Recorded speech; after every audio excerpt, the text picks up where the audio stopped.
3 August এক দফা ঘোষণা করা হয়েছিল।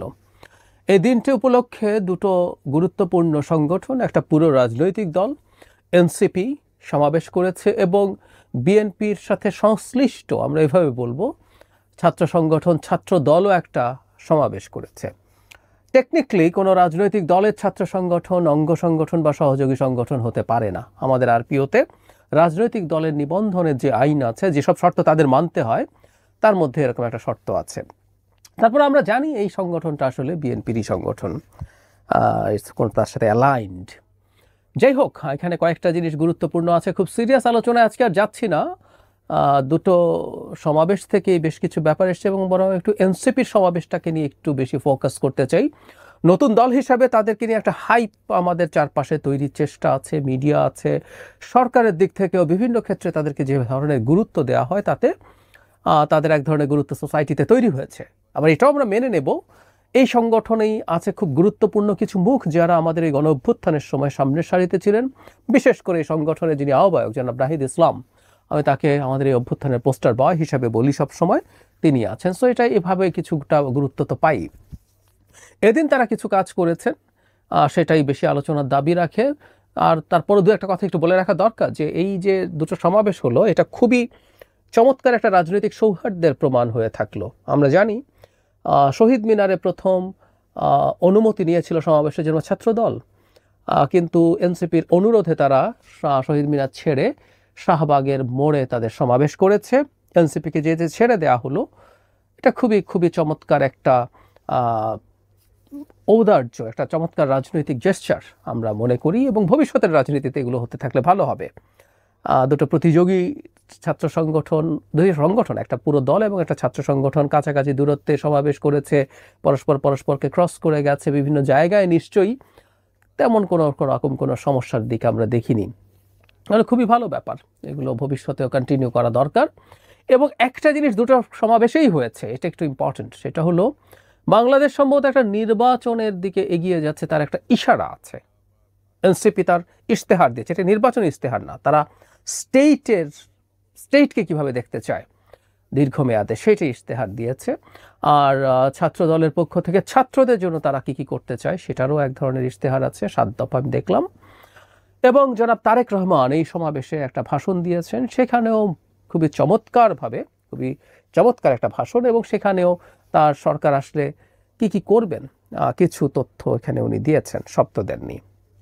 তাহলে যেটা দাঁড়ালো, যে কথাটা বলতে চাইছি, এগুলো দেওয়ার মাধ্যমে আমরা সম্ভবত একটা জিনিস বুঝতে পারছি যে বাংলাদেশ এক ধরনের নির্বাচনী রাজনীতির দিকে আস্তে আস্তে ঢুকে পড়ছে, নির্বাচনের দিকে ঢুকে পড়ছে। যাই হোক, এনসিপির সমাবেশ নিয়ে কতগুলো প্রশ্ন উঠেছিল, সেগুলো প্রথমে একটু অ্যাড্রেস করি। সেটা হলো, সমাবেশটার কি লোক সমাগম কেমন হলো? মানে এই লোক সমাগম নিয়েও প্রচুর ডিবেট আমরা সোশ্যাল মিডিয়াতে করছি, যে লোক সমাগম দেখতে হবে কেন, আর এনসিপি একটা নতুন দল, তার লোক সমাগম নিয়ে মাথা ব্যথা কেন? একটা আস্ত রাজনৈতিক দলের লোক সমাগম, সাথে বিএনপির সরাসরি সংগঠনও না, অঙ্গ সংগঠনও না, এমন একটা সংগঠনের সাথে তুলনা করে আমরা আসলে কি অর্জন করতে চাই, এই প্রশ্নগুলো অনেকে করছেন।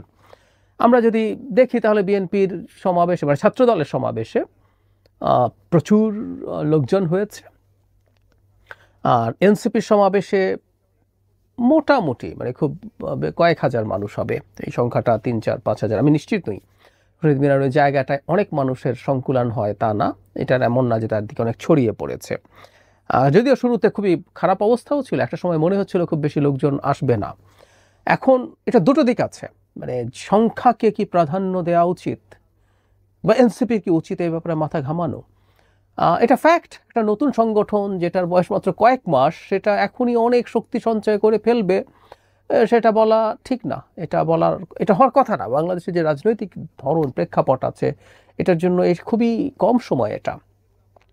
কিন্তু আমরা এনসিপিকে দেখেছি তারা অনেক বড় জনসমর্থন হোল্ড করেন, এই ধরনের একটা পারসেপশন দিতে চেষ্টা করেছেন, অনেক সময় দিতে চেষ্টা করেছেন।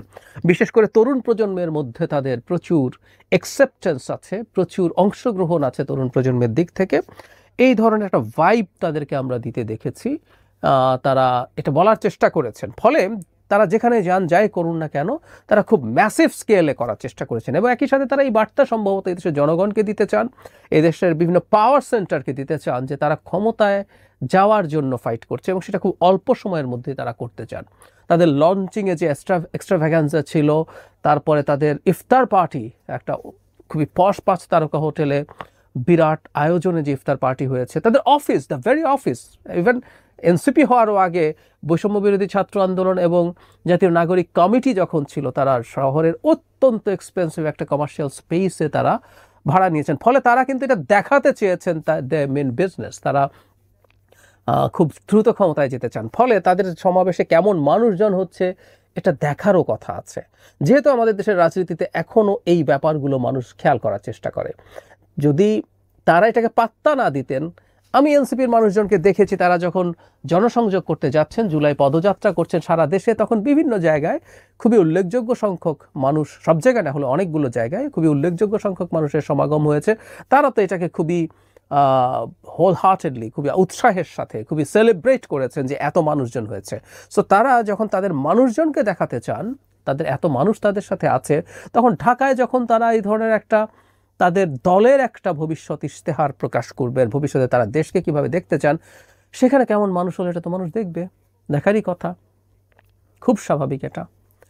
কিন্তু সেইটা যদি বিবেচনা করি সমাগম খুব বেশি হয়নি। আবার একই সাথে আমরা এটাও বলবো একটা নতুন দল রাদার তাদের এই কর্মসূচি তারা যেটা দিতে যাচ্ছেন সেটার উপরেই ফোকাস করা দরকার। সেটা নিয়ে কয়েকটা প্রাথমিক কথা হয়তো পড়েছি একবার, খুবই সুপারফিশিয়ালি, চোখ বুলিয়ে যাওয়ার মতো। ওটা আমি বিস্তারিত পড়ব, মন দিয়ে পড়েছি, বিস্তারিত মন দিয়ে পড়বো, কিছু জিনিস টুকবো, সেগুলো নিয়ে বিস্তারিত আলোচনা করব। বিশেষ করে এনসিপি যেহেতু তার কর্মসূচি আমাদের সামনে হাজির করেছে, দীর্ঘদিন থেকে আমরা বলছিলাম যে এনসিপি তার রাজনীতিটা কি করতে চায় সেটা জনগণের হাতে সামনে প্রেজেন্ট করতে হবে। তারা মধ্যপন্থী দল বলছেন, ইভেন আমি এটাও বলেছি মধ্যপন্থা ইটসেলফ ইজ এ স্পেকট্রাম, এখানে অনেক রকম মধ্যপন্থা আছে। কোন মধ্যপন্থা তারা সেটা ডিফাইন করেননি। এই সময়ের মধ্যে দুটো ইস্যু নিয়ে তারা যথেষ্ট রাজনীতি করেছেন। রাজনীতি করাকে আমি পজিটিভ অর্থে বলছি, প্রত্যেকটা রাজনৈতিক দল জনগুরুত্বপূর্ণ ইস্যু নিয়ে রাজনীতি করবেন। একটা হচ্ছে সংস্কার, একটা হচ্ছে আওয়ামী লীগের সংস্কার বিচার এবং আওয়ামী লীগ নিষিদ্ধ করা বা আওয়ামী লীগের ব্যাপারে তাদের অবস্থান, এগুলো নিয়ে কাজ করছিলেন। কিন্তু একটা রাজনৈতিক দল তৈরি হওয়া মানেই হচ্ছে সে ক্ষমতায় যাবে, সে ক্ষমতায় গিয়ে দেশকে কিভাবে দেখতে চায়, কি বানাতে চায়, এগুলো তাকে বলতে হবে। সেই জিনিসটাই আমাদের সামনে আসলো। 24 দফা একটা তারা দিয়েছেন। এখানে বলে রাখা ভালো, আবারও বলছি, এটা নির্বাচনী ইশতেহার না। আমি তাদের এটা দেখে যেটা বুঝলাম, নির্বাচনী ইশতেহারও তারা দেবেন সম্ভবত এগুলোর মধ্য থেকে যেগুলো আগামী 5 বছরে, যেহেতু তারা ক্ষমতায় যাওয়ার আলাপ করবেন, আগামী 5 বছরে যদি তারা ক্ষমতায় আসেন, 5 বছরে তারা কি করবেন তার মধ্যে কিছু জিনিস নিশ্চয়ই এখান থেকে সিলেক্ট করবেন এবং আরও এলাবোরেট করবেন সেই জিনিসগুলো। এখানে এক ধরনের মূলনীতি ধরনের ইস্যু আছে। প্রাথমিকভাবে কারো কাছে বাংলাদেশের প্রেক্ষাপটে উচ্চাকাঙ্ক্ষী মনে হতে পারে, কিন্তু আবার আমরা যদি এভাবে চিন্তা করি, এটা তো তারা দীর্ঘমেয়াদের একটা স্বপ্নের কথা বলছেন, তাই এটাকে আবার সেটা মনে নাও হতে পারে এবং বেশ গুরুত্বপূর্ণ কথা আছে, ভালো কথা আছে। তবে একটা ইন্টারেস্টিং জিনিসের দিকে আমার দৃষ্টি আকৃষ্ট হলো, তারা নিশ্চয়ই যথেষ্ট পড়াশোনা করেছেন, করে এটা বানিয়েছেন। এখানে খুবই যোগ্য অনেক তরুণ এখানে আছেন, ব্যক্তিগতভাবে চিনি, অনেকের সাথে কথা হয়, টকশোতে দেখা হয়। এখানে তাদের 5 নম্বর যে অপশন আছে, এখানে ট্রান্সপারেন্সির ক্ষেত্রে তারা হুইসেল ব্লোয়ার্স অ্যাক্ট তারা তৈরি করবেন বলে বলছেন। খুব মজার ব্যাপার, এরকম একটা আইন কিন্তু বাংলাদেশে এর মধ্যেই আছে, শেখ হাসিনাই বানিয়েছেন। এটাই কারণ আমি আজকে পিক করলাম এই প্রসঙ্গে এবং সংস্কার প্রসঙ্গে কয়েকটা কথা বলতে চাই। আইনটার নাম হচ্ছে জনস্বার্থ সংশ্লিষ্ট তথ্য প্রকাশ সুরক্ষা প্রদান আইন 2011 সালে এই আইনটা শেখ হাসিনা বানিয়েছিলেন। যে কেউ আইনটা খুঁজে নিয়ে পড়ে দেখতে পারেন। এই আইনটা ঠিকঠাক আছে কিনা সেটা নিয়ে আলোচনা হতে পারে, এটাকে সংশোধন করা দরকার কিনা সেই আলোচনাও হতে পারে। কিন্তু বাংলাদেশে এইরকম একটা আইন অলরেডি আছে, তারা অবশ্যই এটা জানতেন না, তাদের এই জিনিসগুলো একটু বিস্তারিত জেনে নিলে ভালো হতো। কিন্তু এই আইন, এই জায়গাটা আমি পিক করছি, আমরা প্রায় বলছি যে আমরা অনেক সুন্দর সুন্দর আইন করতে চাই, সংবিধান সংশোধন করতে চাই, এগুলো করে ফেললে আমাদের কারো ধারণা যে আমরা সব কিছু সুন্দর হয়ে যাবে, বাংলাদেশ খুবই গণতান্ত্রিকভাবে চলতে থাকবে। 2011 সাল থেকে বাংলাদেশে এরকম একটা আইন আছে, মানে আমাদের হুইসেল ব্লোয়ারদেরকে প্রোটেকশন দেওয়ার জন্য আইন। সেটা দিয়ে কি আমাদের অনেক কিছু অর্জন হয়েছে? এই আইনটা আদৌ আছে, কয়জন জানি আমরা, কয়জন জানতাম? আমি আমার একটা লেখার জন্য খুঁজতে গিয়ে 4 বছর আগে সম্ভবত এই আইনটা খুঁজে পাই।